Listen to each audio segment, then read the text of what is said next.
আমি অনুতপ্ত, দুঃখিত। আমি রাজ্যের মুখ্যমন্ত্রীর কথা রাখতে গিয়ে সেদিন এই হিন্দু ভাইদের মনে যে আঘাত পেয়েছিল, আমি তার জন্য আজকে প্রকাশ্য এই লক্ষ লক্ষ মানুষের সামনে করজোড়ে ক্ষমা চেয়ে নিচ্ছি। ভবিষ্যতে এরকম মিথ্যাবাদী মুখ্যমন্ত্রীর কথায় হুমায়ুন কবির আর কোনোদিন কোনো সাম্প্রদায়িক কোনো উস্কানিমূলক কথা বা কাউকে জিতানোর জন্য কাউকে আঘাত করার কথা হুমায়ুন কবির বলবে না, আপনারা ভরসা রাখতে পারেন। এই দলটার কোনো নিয়ম শৃঙ্খলা কেউ মানে না, একটাই পোস্ট, বাকি সব ল্যাম্প পোস্ট। জন্মলগ্ন থেকে রাজ্যের সভাপতি মাননীয় সুব্রত বক্সী, তাকে শুধু শ্রীখণ্ডী করে রেখে দেওয়া হয়েছে। তার কোনো কথা মমতা বন্দ্যোপাধ্যায়ও শোনেন না, তার ভাইপো অভিষেকও শোনে না, তৃণমূলের তুলাবাজ মাতব্বররাও কেউ শোনে না। এই মিথ্যাচারীকে ক্ষমতাচ্যুত করতে চান। 2011-তে 34 বছরের যে পরিবর্তন এসেছিল, আবার 2026-এ মমতা ব্যানার্জির পরিবর্তন করে আমরা মিলেমিশে, আমরা কেউ বড় না কেউ ছোট না, সবাই মিলে আমরা ঐক্যবদ্ধ হয়ে মমতা বন্দ্যোপাধ্যায়কে ক্ষমতাচ্যুত করি, নাহলে বাংলাটা বাঁচবে না। আমি বলছি বিজেপি আসবে না, বিজেপিকে রোখার দায়িত্ব আমরা নেব।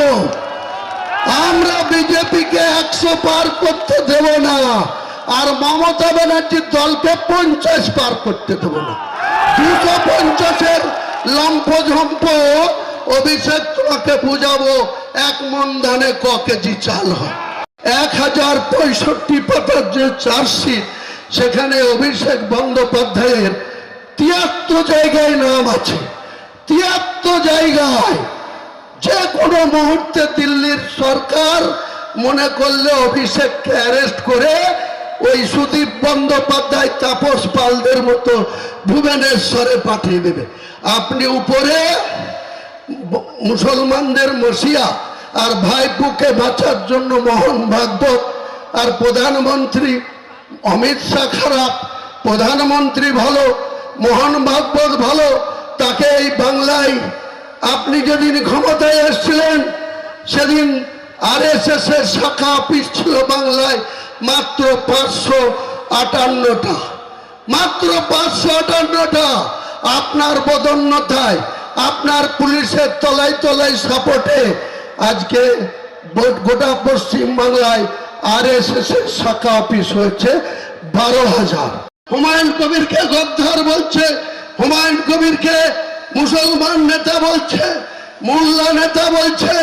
আপনাদের খলিলুর রহমান সাংসদ, জেলার সভাপতি, আবার হজ কমিটিরও চেয়ারম্যান, তিনার বাড়ির পাশে হরগোবিন্দ দাস নৃশংসভাবে কি করে খুন হলো, চন্দন দাস কিভাবে নৃশংসভাবে খুন হলো, আপনার দলের MLA আমিরুল ইসলাম কি করছিল, আপনার শামশেরগঞ্জ থানার ওসি সেদিন কি করছিল, কেন হরগোবিন্দ দাস এবং তার ছেলে চন্দন দাস এইভাবে নৃশংসভাবে খুন হলো? তার দায় কি মমতা ব্যানার্জি পুলিশ মন্ত্রী আপনি অস্বীকার করতে পারেন? ভাবে খুন হলো, তার দায় কি মমতা ব্যানার্জি পুলিশ মন্ত্রী আপনি অস্বীকার করতে পারেন?